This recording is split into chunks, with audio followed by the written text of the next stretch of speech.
పెద్దిరెడ్డి పో, తాడిపత్రికి పో, తాడిపత్రి నియోజకవర్గంలో యాడికి మండలానికి పో, ఇంకా యాడకైనా పో, అవసరమైతే ప్రైవేట్ సెక్యూరిటీ పెట్టుకో అని పెద్దారెడ్డికి సుప్రీంకోర్టు సూచించింది. వైసీపీ నేత కేతిరెడ్డి పెద్దారెడ్డి నిరీక్షణ ఫలించింది. తాడిపత్రి వెళ్లేందుకు లైన్ క్లియర్ అయింది. తాడిపత్రి నియోజకవర్గంలోకి తనను అనుమతించట్లేదు అంటూ కేతిరెడ్డి పెద్దారెడ్డి దాఖలు చేసిన పిటిషన్పై విచారణ జరిపింది సుప్రీంకోర్టు. తన సొంత నియోజకవర్గంలోకి అనుమతించకుండా టీడీపీ ప్రభుత్వం అధికార దుర్వినియోగానికి పాల్పడుతోందంటూ పిటిషన్లో పేర్కొన్నారు పెద్దారెడ్డి. కేతిరెడ్డి తాడిపత్రి పర్యటనలపై ఏపీ హైకోర్టు డివిజన్ బెంచ్ ఇచ్చిన ఆదేశాలపై సుప్రీంకోర్టు స్టే విధించింది.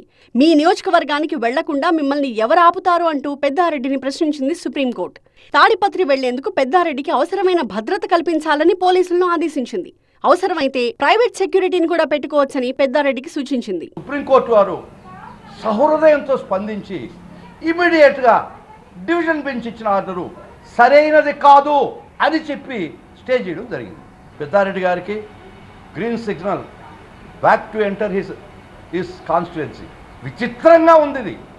తన ఊరికి తను పోవడానికి ఒక ఫార్మర్ ఎమ్మెల్యే ఇన్ని ఇబ్బందులు పడాలన్నా, ఇన్ని కష్టాలు పడాలన్నా? కేతిరెడ్డి పెద్దారెడ్డి 14 నెలలుగా తాడిపత్రి నియోజకవర్గానికి దూరంగా ఉంటున్నారు. అసెంబ్లీ ఎన్నికలు ముగిసిన తర్వాత జేసీ ప్రభాకర్ రెడ్డి, పెద్దారెడ్డి వర్గీయుల మధ్య ఉద్రిక్తతలు తలెత్తాయి. ఆ తర్వాత పెద్దారెడ్డిని తాడిపత్రికి అనుమతించలేదు పోలీసులు. తాను తాడిపత్రికి వెళ్లకుండా పోలీసులు అడ్డుకుంటున్నారు అంటూ పలుమార్లు హైకోర్టుని ఆశ్రయించారు పెద్దారెడ్డి. దీంతో కేతిరెడ్డికి భద్రత కల్పించి తాడిపత్రికి తీసుకువెళ్లాలని పోలీసుల్ని ఆదేశించింది హైకోర్టు. కానీ నియోజకవర్గంలో ఉద్రిక్త పరిస్థితులున్నాయంటూ పోలీసులు చెప్పుకొచ్చారు. పెద్దారెడ్డి తాడిపత్రికి వెళితే శాంతి భద్రతలు క్షీణిస్తాయని పోలీసులు హైకోర్టుకి తెలపడంతో డివిజన్ బెంచ్ పెద్దారెడ్డి నియోజకవర్గ పర్యటనలపై స్టే విధించింది. తాజాగా సుప్రీంకోర్టు ఆ స్టేని ఎత్తేసింది. దీంతో పెద్దారెడ్డి తాడిపత్రి వెళ్లేందుకు మార్గం సుగమమైంది. పోలీసులు గతంలో హైకోర్టు ఆదేశాలను బేఖాతరు చేశారన్నారు పెద్దారెడ్డి. ఇప్పుడు సుప్రీంకోర్టు ఆదేశాల విషయంలో ఎలా వ్యవహరిస్తారోనని అనుమానం వ్యక్తం చేస్తున్నారు.